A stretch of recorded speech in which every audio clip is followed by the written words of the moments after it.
Yo, halo semua, selamat datang kembali di Rider Review, channel review yang pastinya akan mereview apapun seputar Kamen Rider. So, kurang lebih sama seperti biasa, setelah membuat review tentang hal menarik dan kejutan yang akan terjadi di episode terbaru Kamen Rider Geats, tepatnya episode 8. Tentu saja, untuk video baru kali ini, Mimin akan kembali melanjutkan review Kamen Rider Geats episode 7 yang tayang hari ini. Tapi sekarang, khusus untuk membahas 7 fakta menarik yang terungkap di sepanjang episodenya.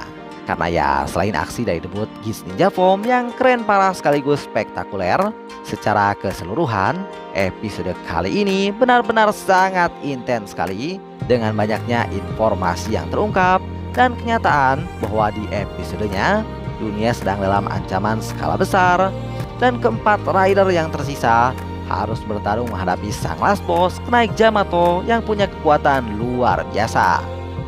Dan ya, tanpa membuat penasaran lagi, mari kita mulai saja review kali ini dengan kalimat ready to review.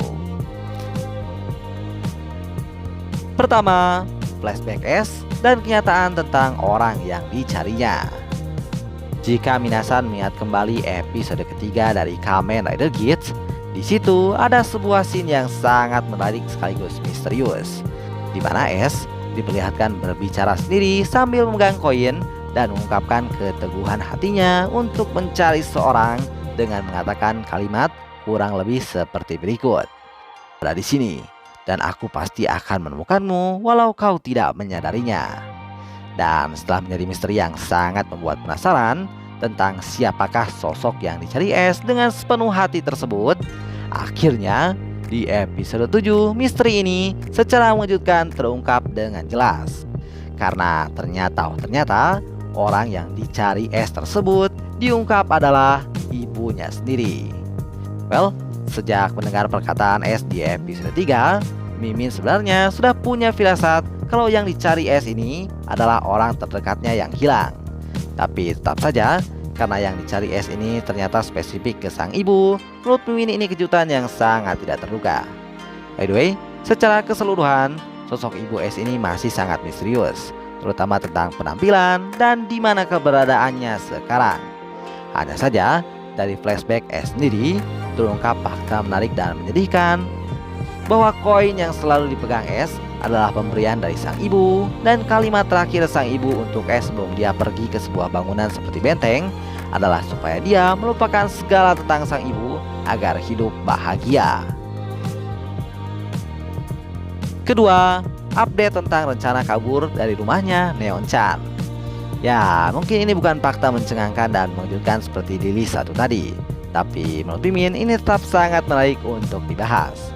Di mana di episode 7 ada update terbaru dari Neon-chan yang ternyata kembali melakukan live streaming sambil kabur seperti biasanya. Dan dia juga memberikan informasi tambahan bahwa list kabur juga gagalnya sekarang sudah bertambah lagi dengan rincian 52 kali kegagalan. Dan di episode 7 tadi merupakan ke-53 kali percobaan kabur yang beruntungnya masih berjalan lancar meski hampir tertangkap dengan penyamaran Ben dan John yang tidak terduga. Ketiga, Keiwa mendapatkan Boost Rise Buckle keempat kalinya berturut-turut dari Hatena Mission Box. Untuk fakta menarik satu ini, sepertinya sudah jadi rahasia umum atau bahkan peraturan tidak tertulis. Karena entah bagaimana teknis maupun ceritanya, setiap Keiwa membuka Hatena Mission Box sejauh ini akurat 1000%, yang muncul pasti selalu Boost Rise Buckle. Dan jika kejadiannya terulang 3 kali, mungkin masih bisa dibilang faktor keberuntungan. Tapi berhubung sekarang sudah terjadi 4 kali berturut-turut, Mimin jadi heran sendiri, apa ini masih bisa dibilang keberuntungan atau memang Keiwa di set selalu dapat Boost Rise Buckle. Dan ya, kabar baiknya, di episode 7, Boost Rise Buckle ini akhirnya benar-benar digunakan oleh Keiwa untuk mengakses form Kamen Rider Tycoon Boost Form. Jadi tidak di giveaway lagi.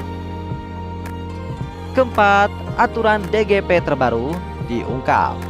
Sebelumnya, kita sebagai penonton selalu dibuat fokus tentang siapakah satu peserta yang mungkin akan menang di setiap kali DGP dimulai. Tapi ya, karena secara umum jika ada kemenangan pasti ada kekalahan, maka Mimin menyadari bahwa ada pertanyaan penting tentang DGP yang masih misteri, yakni apa yang terjadi kalau tidak ada pemenang di sebuah DGP dan semua pesertanya kalah. Nah, di episode 7 tadi, pertanyaan ini dijawab dengan jelas dan pasti oleh Sumuri dan Es yang mengatakan bahwa jika semua peserta gugur sebelum Knight Yamato berhasil dikalahkan, maka final mission tersebut disebut mission fail dan tidak ada satupun orang yang bisa diselamatkan.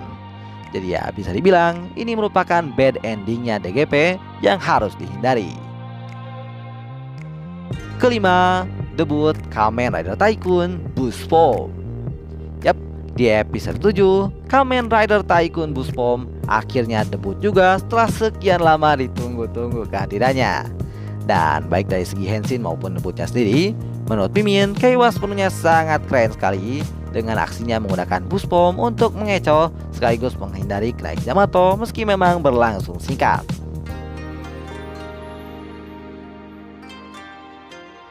Keenam, Azuma yang to the point. Di episode 7, ada kejadian tidak terduga di mana Azuma meminta boost race buckle dari Keiwa untuk memenangkan final mission. Karena menurutnya hanya boost form lah yang cukup cepat untuk menyelinap dan menendang kaleng Knight Yamato tanpa diketahui. Yang tentunya ide ini langsung ditolak Keiwa dengan keyakinan bahwa dia akan melakukannya sendiri dengan kekuatan yang dia miliki. By the way, selain kelugasan Azuma meminta boost race buckle dari Keiwa, yang menarik di scene ini adalah kenyataan bahwa tidak ada satupun scene di episode 7 yang memperlihatkan Azuma melihat Keiwa mendapatkan boost race buckle. Jadi entah bagaimana awalnya Azuma bisa tahu kalau Keiwa sudah dapat boost race buckle lagi. Ketujuh, keinginan Es untuk Desire Grand Prix. Well, mengingat semua peserta yang tersisa di final mission kecuali Es, keinginan yang tertulis di design cardnya masing-masing sudah diperlihatkan dengan jelas.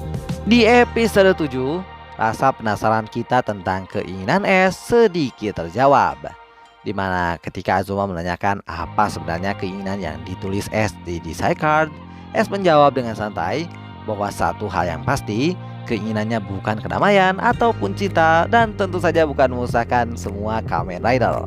Yang sarkasnya ini merujuk ke 3 keinginan peserta lain yakni Keiwa, Azuma, dan Neon. Ya, meski ini sebenarnya hanya satir dari Es, tapi setidaknya kita mendapatkan fakta bahwa keinginan Es bukan 3 hal tersebut dan masih misteri. So, untuk sekarang, sepertinya sekian dulu review tentang 7 fakta menarik yang terungkap di Kamen Rider Geats episode 7. Well, karena masih ada beberapa fakta menarik lain yang perlu dibahas, jadi mungkin Mimin akan membuat part 2-nya nanti. Terima kasih sudah menonton, sampai jumpa di next video. Bye bye.